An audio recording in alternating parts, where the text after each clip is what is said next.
Like Jaren sent me a interesting combination of songs to kind of like mesh. It was one of the like themes from Judas and the Black Messiah, and then it was Amazing by Kanye West and Jeezy.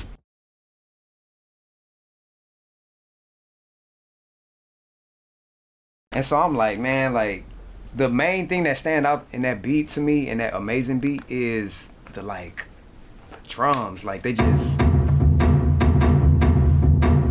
and it just give it like this whole different like tribal feel, this whole different chant feel. Like it kind of like hit the spirit, cause like that's really what the drums are to me. Like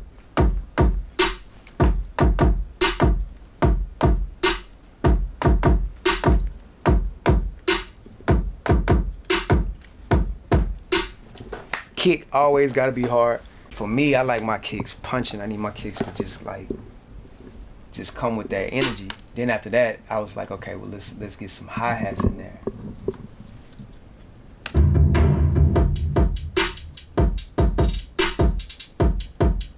That's what gave it the rhythm. Now you got the bounce. Now you can just, kind of swag on it. You can do whatever you want to do on it. But like now you got that rhythm. You got that energy, that youthfulness. I look at drums as this is what's really gonna capture you in that rhythm. We got a certain rhythm that we kind of like can tap into, and that's what the drums are doing. So to all them producers out there, if your drums ain't hitting, then you ain't gonna get them in rhythm. You feel me? So yeah. After we get that, now we kind of got the cymbal, and the cymbal just add more like an orchestra feel to it, like.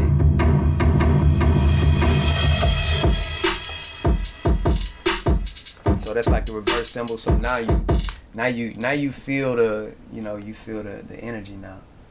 So after that, I was like, man, we start getting the drums. I was like, okay, well I want to make it more dramatic. So the best way for me to make it more dramatic was with this sound. This is like a bass cello, and it's also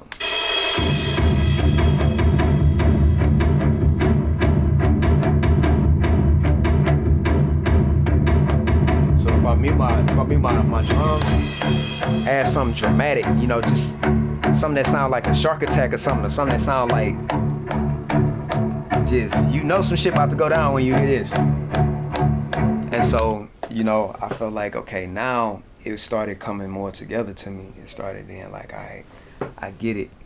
I see the cinematic orchestra feel in it. So then after that, I was like, okay, now we got to make it even more. So this is where the strings and stuff come in.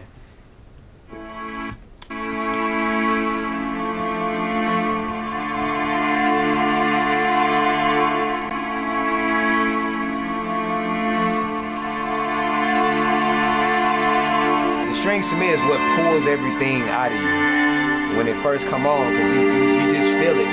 You feel like the emotion. You feel how powerful everything is about to be. Like, but then mixed with the cello, it's like now it's even more dramatic. It's even more like serious.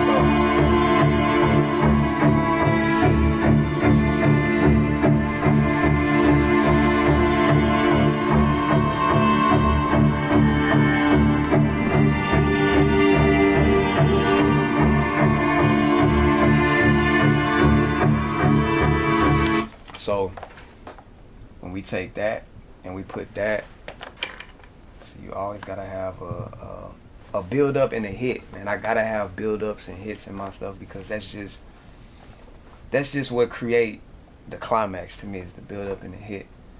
So now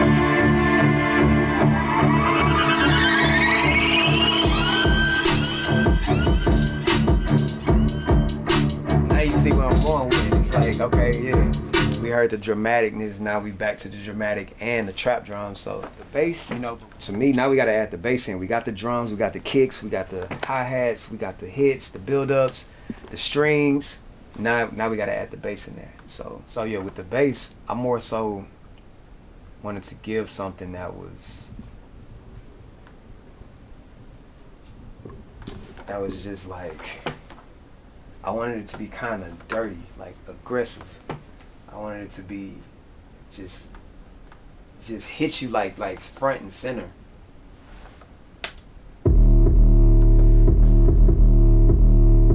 Because with that kick, it already kind of got its own 808 kick with it, but the kick on top of it just enhances it.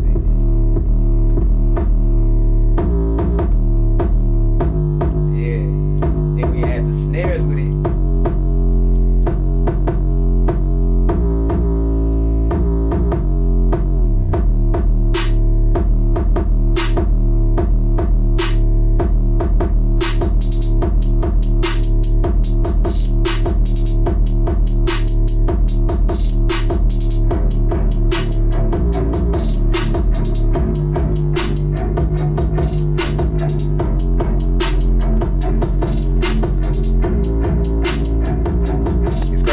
Probably like the first beat I actually produced in like 6 months, and so it's just been a long time since I produced. And so I was like, man, you know, I want to take on this challenge because I've been looking to get more into like film and more into like just the actual like commercial side and things like that. Like I look up to Hans Zimmer. He did a lot of great work, so I like listen to him, and I was like, man, I kind of want to mesh film scores with trap music and just, you know, keeping that like cinematic feel and that dramatic feel, but also making the drums like just turn up.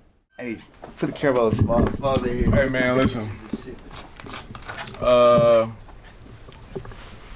When we were doing this whole project, the whole time I was like, one, yeah, we got beats a part of this, but like, how can we like locally impact more artists in the city? Because we feel like there's a lot of talent here.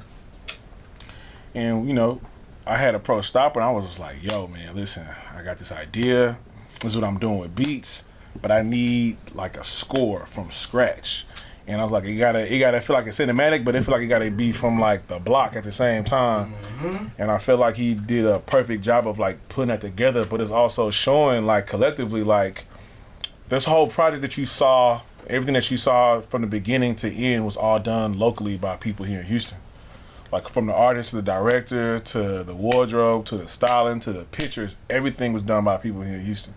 So to have Stoppa produce this, to have Bun, you know, put his blessing on it and be the official voiceover for it, like I feel like Stoppa made this beat for Bun, like specifically for Bun. When you told me Bun, I was like I sat there and called him and said, hey, Bun said he's gonna do it. And literally, maybe within like 2 hours, he sent me that. And I was like, oh, this is perfect. I have no critiques. I don't have nothing I want you to change. I sent it to Bun. Bun's like, I might have it to you by Wednesday. Like, it was just one of them things. When everybody heard it, it was just what it needed to be. And I'm really excited that, you know, we got to really do this. And this would be the first of, you know, many, for sure.